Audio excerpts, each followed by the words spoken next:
के लिए मैं तैयार हूं। मुझे पहले भी भरोसा था, आज भी भरोसा है। सुप्रीम कोर्ट से ऊपर इस देश के अंदर कोई नहीं हो सकता है और सुप्रीम कोर्ट का आदेश सर्वमान्य है और मुझे या मेरे समर्थकों को ये आदेश सर्वमान्य है और मुझे जांच एजेंसी पर भी पूरा भरोसा है और मुझे और मेरे समर्थकों को न्याय मिलेगा, क्योंकि लगातार कई महीने से गाली पर गाली, गाली पर गाली, गाली पर गाली, आरोप पर आरोप, आरोप पर आरोप, इससे हमें भी कष्ट होता है, हमारे परिवार को भी कष्ट होता है, हमारे समर्थकों को भी कष्ट होता है। लेकिन हम चाहेंगे कि निष्पक्ष जांच जो सुप्रीम कोर्ट के आदेशानुसार दिल्ली पुलिस कर रही है वो करें और शीघ्र ही मेरा एक शब्द है कि शीघ्र ही जल्द से जल्द ये जांच पूरी करके जो भी कार्रवाई बनती हो उसे करना चाहिए। पॉस्को जैसे गंभीर आरोप की चर्चा हो रही है, क्या कहेंगे? देखिए, मुझे न्यायपालिका पर भरोसा है, जांच पर भरोसा है। देश के अंदर जो न्याय देने की प्रक्रिया है उस पर भरोसा है। अलग से मुझे कुछ नहीं कहना है। फेडरेशन के अध्यक्ष के तौर पर सांसद जी आपसे लोग बोल रहे हैं कि अगर आप इस्तीफा दे देंगे तो एक सही जांच हो जाएगी, इस पर आपका क्या कहना है? नहीं, फेडरेशन का कोई रोल नहीं है, फेडरेशन का कोई रोल नहीं है और इन लोगों की डिमांड लगातार बदलती है। अगर इनके पुराने बयानों को आप सुनेंगे तो ये जनवरी में इनकी मांग निकल करके आई थी कि अपने पद से इस्तीफा दें। मैंने उस समय कहा था कि पद से इस्तीफा देने का मतलब है कि मैंने इनके आरोपों को स्वीकार कर लिया। मेरा कार्यकाल लगभग पूरा हो चुका है। जब तक नई बॉडी नहीं बन जाती है और अभी सरकार ने आईओ की एक कमेटी गठित की है, 3 लोगों की कमेटी गठित की है, जिसमें एक कोई हाई कोर्ट का जज होगा या सुप्रीम कोर्ट का जज होगा। उनकी देखरेख में 45 दिनों के अंदर चुनाव संपन्न होना है। चुनाव संपन्न होते ही मेरा कार्यकाल स्वतः समाप्त हो जाएगा।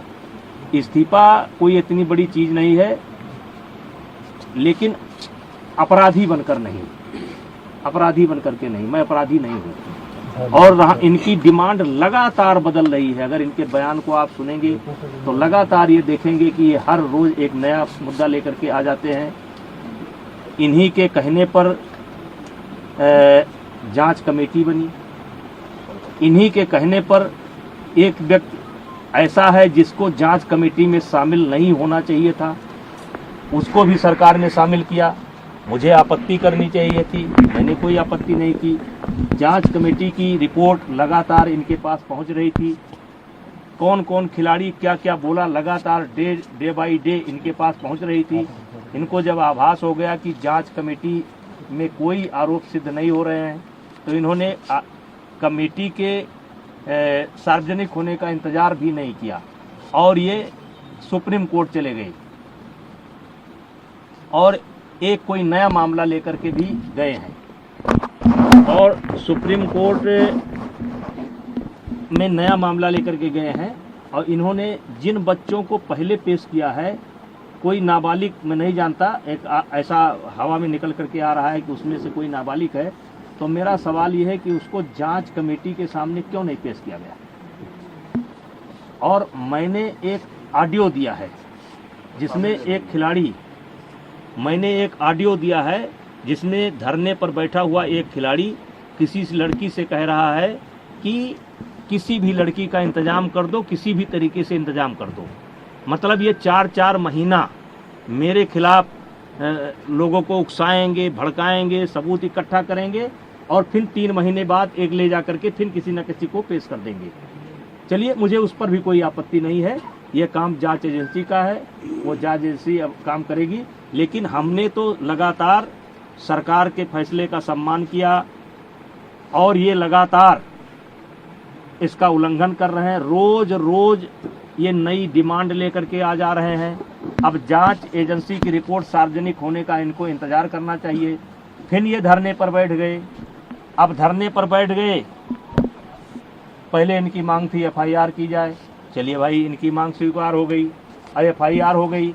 अब इनको चाहिए, अब कहते हैं कि जेल के अंदर होना चाहिए, सारे पदों से इस्तीफा देना चाहिए। तो ये जो मेरे पास, मैं लोकसभा का सदस्य हूँ, ये पद मुझे दिनेश फोगाट की कृपा से नहीं मिला है, हमारे क्षेत्र की जनता ने मुझे दे रखा है। और एक बार नहीं, 6 बार दे रखा है। 6 बार मुझको दिया, मेरी पत्नी को दिया, और उनको वो उनकी कृपा पर नहीं है। और कुश्ती संघ का अध्यक्ष पद भी उनकी कृपा पर नहीं है। मैं चुनाव लड़कर के जीता हूँ। अब आपके माध्यम से आप सवाल पूछेंगे तो मैं कहना चाहता हूँ, एक ही परिवार और एक ही अखाड़ा क्यों? हरियाणा के अन्य खिलाड़ी क्यों नहीं? हिमाचल के, महाराष्ट्र के, मध्य प्रदेश के, केरला के, कर्नाटका के, तमिलनाडु के, बंगाल के, आसाम के, देश के अन्य प्रांतों के खिलाड़ी क्यों नहीं? 12 साल से लगातार इनके साथ यौन उत्पीड़न होता है, केवल इनके साथ। वो यौन उत्पीड़न देश के अन्य खिलाड़ियों के साथ क्यों नहीं होता है? केवल एक ही अखाड़ा और एक ही फैमिली, एक अखाड़ा एक फैमिली। बाकी हरियाणा का 90% खिलाड़ी और 90% गार्जियन ब्रजभूषण सिंह के साथ है। क्योंकि मैंने काम किया है, मैंने खेल को जहां तक सेवा दे सकता है ईमानदारी से सेवा दिया है। और इसीलिए आज देश का एक, जबकि इन्होंने कोई कसर नहीं छोड़ी है, इन्होंने कोई कसर नहीं छोड़ी है कि कोई निकल करके आ जाए। लेकिन एक सवाल मैं मीडिया के माध्यम से, आपके माध्यम से रखना चाहता हूं कि 12 साल से इनके साथ ही हो रहा है, एक अखाड़ा एक फैमिली। और इस 12 साल में भी एक बार भी ये शिकायत लेकर के ना तो खेल मंत्रालय में गए हैं, ना किसी पुलिस स्टेशन पर गए हैं, ना कभी फेडरेशन में आए हैं। और यही खिलाड़ी आंदोलन के 15 दिन तक पहले इनकी वीडियो सुन लिया जाए, इनका ऑडियो सुन लिया जाए, और ये जो है हमारी तारीफ करते थे। ये जो खिलाड़ी आज धरने पर बैठे हैं, ये अपने शादी में मुझे क्यों बुलाते थे?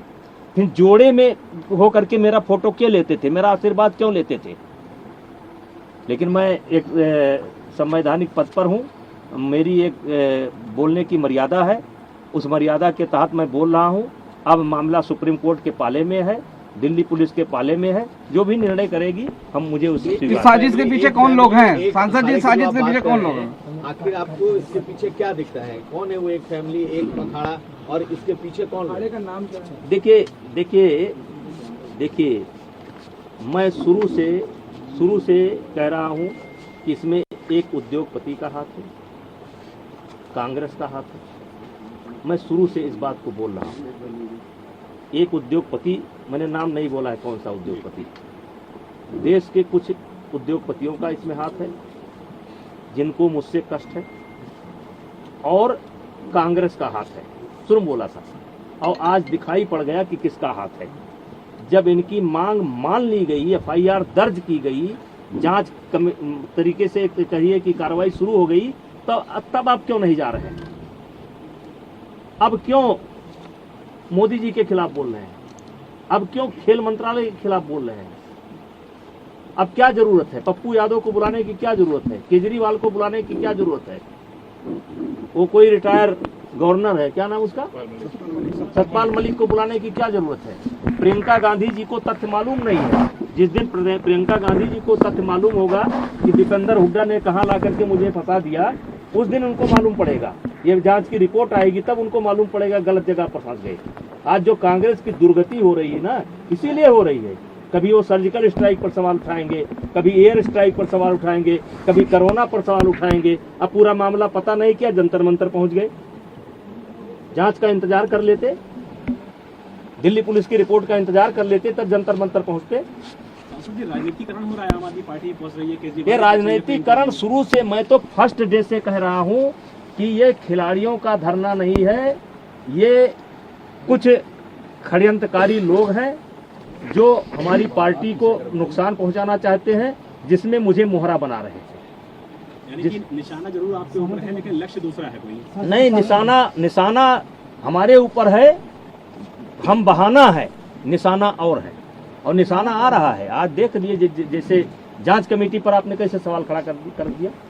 आपके कहने पर एक ऐसे व्यक्ति को कमेटी में शामिल किया गया जिसको नियमतः नहीं शामिल किया जा सकता था, क्योंकि उसी ने धरने की परमिशन ली थी और उसके बावजूद भी उसको कमेटी में शामिल किया गया। आपको लगता है सरकार झुकती चली गई है इन लोगों के साथ? यही वजह है कि मांग भी बढ़ती चली गई। अब देखिए, मैं सब चीज़ों पर नहीं बोल सकता। मामला सुप्रीम कोर्ट में है और सुप्रीम कोर्ट के संज्ञान में है और पुलिस के निगरानी में है। मैं बहुत कुछ नहीं बोल सकता। सांसद जी, आप सर, इस बात इसमें का आपने एक दबाव बात कही थी महसूस कि कर आपने रहे जो हैं? ऑडियो थी वो ऑडियो किसको दी है? वो जो एक खिलाड़ी की ऑडियो, जांच कमेटी को। कौन खिलाड़ी था ये कोई जरूरी है भाई? जांच कमेटी को दे रखी है। वो लड़कियों से बात करता है कि भाई देखो, कोई लड़की बात कर लो, कोई लड़की किसी भी तरीके से कोई लड़की ले आओ, और ले आए। क्योंकि जो आईओ के सामने जो बच्चे पेश हुए हैं या जो बच्चे ओवरसाइट कमेटी के सामने पेश हुए हैं, उसमें वो बच्चा नहीं था। यद्यप मुझे उस बच्चे का नाम पता भी नहीं मालूम है, लेकिन वो बच्चा नहीं था। सांसद जी, जैसे कि 16 से 18 इधर खेल हुआ, तो क्या इस खेल को जो पहली बार रोका गया था और दोबारा हो गया, इसके बाद ये टाइमिंग क्या कैसे देखा जाए कि ये धरना शुरू हो गया? अब देखिए, बहुत अच्छा सवाल आपने किया। ये कहते हैं कि मुझे कुश्ती को बचाना है, इसलिए हम इस धरने पर बैठे हैं। हमारे देश को एशिया चैंपियनशिप जूनियर अलॉट थी, आपने पत्र लिख लिख करके उसको कैंसिल करवा दिया। ये इन्होंने कुश्ती को बचाया। दूसरा, ओपन नेशनल टूर्नामेंट हो रहा था, उसको इन्होंने रद्द करवाया। एक काम ये उन्होंने कुश्ती को करके बचाया। महिलाओं का कैंप चल रहा था, बच्चियां आ चुकी थी, उनको कैंप छोड़ करके भागना पड़ा और वो आज तक कैंप नहीं लग पाया। ये इन्होंने कुश्ती को बचाया। और जब ओवरसाइट कमेटी बनी थी तो उसमें 3 सप्ताह का समय दिया गया था। 3 सप्ताह के बजाय मैंने 3 महीने तक वेट किया, और जब ओवरसाइट कमेटी समाप्त हो गई, उसने अपना कार्यकाल समाप्त किया, क्योंकि हमारी फेडरेशन को भंग नहीं किया गया था। हमारी फेडरेशन को भंग नहीं किया गया था। जब ओवरसाइट कमेटी ने अपने आप को ये हो गया कि अब ओवरसाइट कमेटी नहीं है, तो चूंकि देश में जैसे इस समय एशिया चैंपियनशिप होना है, फिर वर्ल्ड चैंपियनशिप होना है, हमारे यहाँ खेल रुका हुआ है, कोई नेशनल नहीं हो रहा है, कोई ओपन नेशनल नहीं हो रहा है। तो जब नेशनल नहीं होगा, अब जैसे कैडेट है, अगर कैडेट का नेशनल नहीं होगा, अंडर 15 का नेशनल नहीं होगा, तो एशिया जाने के लिए टीम कैसे बनेगी? एक प्रक्रिया है ये कि पहले हमको कराना पड़ेगा। हमारी फेडरेशन भंग नहीं थी, हमने जो है इस खेल को करवाया। अब ये खेल को करवाया तो हमने भाई हरियाणा के खिलाड़ी लड़े, बहुत बड़ी संख्या में लड़े, बच्चे मेडल लेकर के गए। मैंने कोई मेडल सेरेमनी नहीं की, मैंने कोई मेडल सेरेमनी नहीं की। मैं कभी अखाड़े पर नहीं गया, मैं जो है बैठ करके अपनी कुश्ती को देखता रहा। कुश्ती देखने का अधिकार मुझको भी है। हरियाणा की कई बच्चियां मेरे पास आईं कि सर मुझे फ़ोटो लेना है। हमने कहा बेटा आज फ़ोटो खिंचाओगे और कल इसी फ़ोटो पर मुकदमा लिखाओगे। उन्होंने कहा नहीं सर मुझे तो लेना ही लेना है। फिर उनकी माँ निकल करके आ गई, सर मुझे लेना ही लेना है। फ़ोटो ले गए और उसके बावजूद भी मैं मेडल सेरेमनी नहीं किया। लेकिन ये कहते हैं कि मुझे खेल को बचाना है, तो खेल को बचाना है तो नेशनल को बंद कर देना है, ओपन नेशनल को बंद कर देना है। ये खेल को बचा नहीं रहे हैं और ये आने वाले समय में पता चलेगा कि इस 4 महीने के अंदर इन्होंने खेल का कितना बड़ा नुकसान कर दिया है।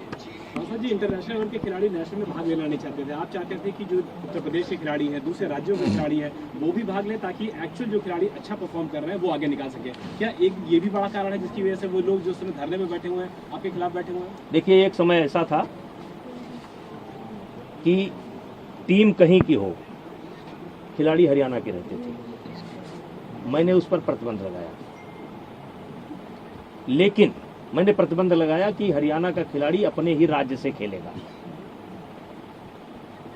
अब यहां पर यह सवाल उठा, जब ये मैंने प्रतिबंध लगा दिया कि हरियाणा का खिलाड़ी अपने ही राज्य से खेलेगा, तो हरियाणा में गेम बहुत ऊपर है। हरियाणा में 10वें नंबर का जो बच्चा होगा, 12वें नंबर का बच्चा होगा, वो भी कई राज्य ऐसे हैं उनसे अच्छा है।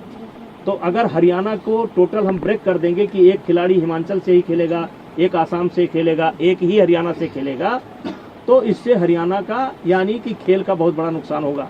उसकी मैंने एक व्यवस्था दी, उसकी व्यवस्था दी कि एक नेशनल होगा जिसमें अपने अपने राज्य से एक खिलाड़ी खेलेगा, जो अपने राज्य का गोल्ड जिसके पास होगा एक खेलेगा, लेकिन खेल का नुकसान ना हो इसलिए मैंने एक ओपन नेशनल की व्यवस्था की कि नेशनल होने के साथ ही हम एक ओपन नेशनल कराएंगे जिसमें कहीं किसी भी प्रांत का कोई खिलाड़ी भाग ले सकता है। और उस पर मैं आपको जानकारी देना चाहता हूं कि अब तक जितने भी ओपन नेशनल हमने कराए हैं उसमें 61% से लेकर के 63% मेडल केवल हरियाणा को गए। ये इसलिए किया गया कि जिससे खेल का नुकसान ना हो।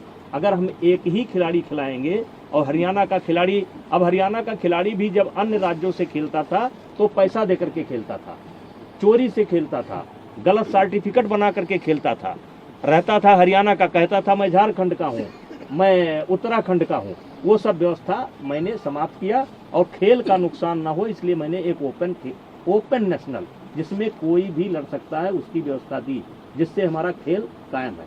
अब सवाल ये उठता है कि एक पहले हमारे देश में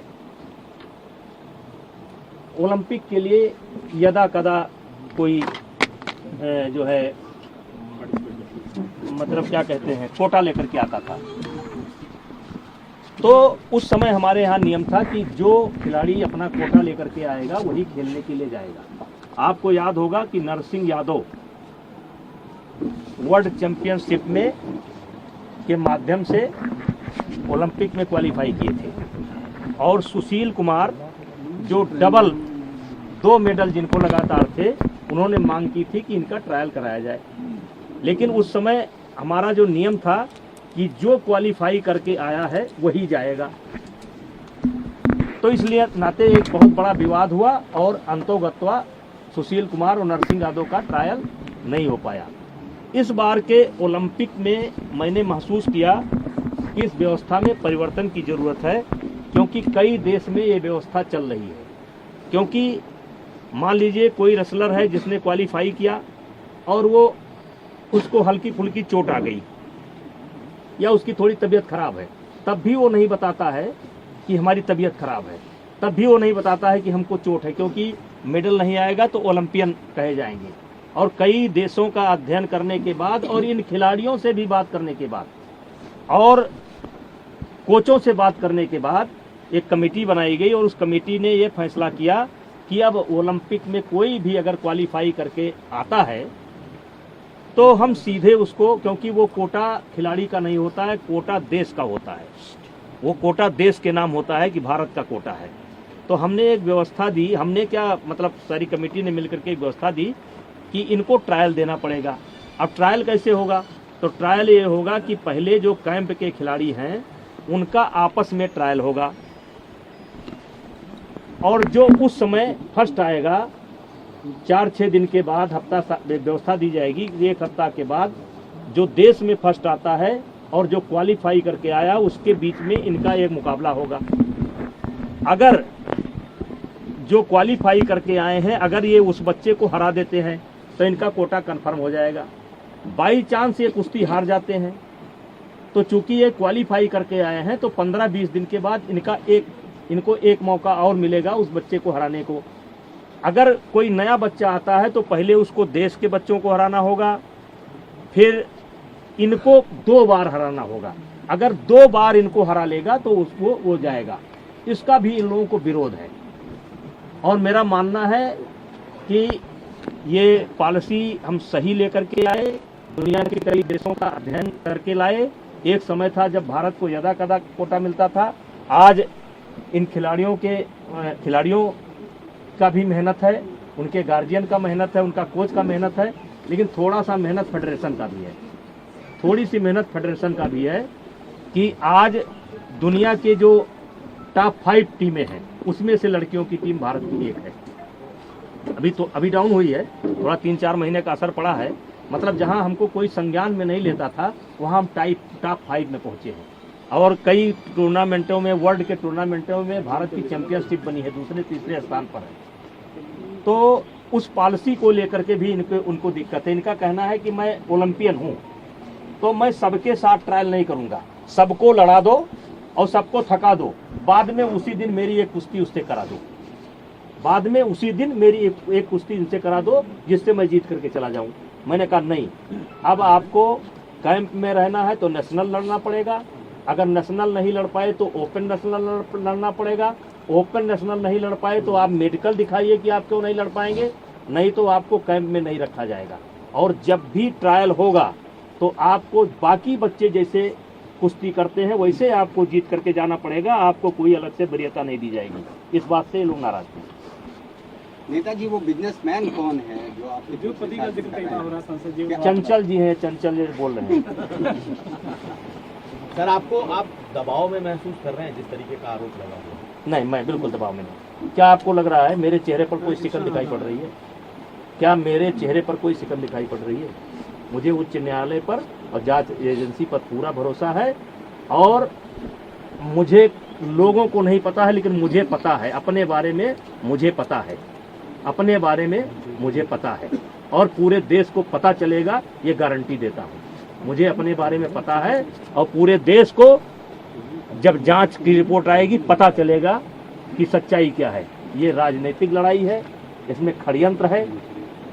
कई उद्योगपति शामिल हो गए, एक नहीं कई उद्योगपति शामिल हैं।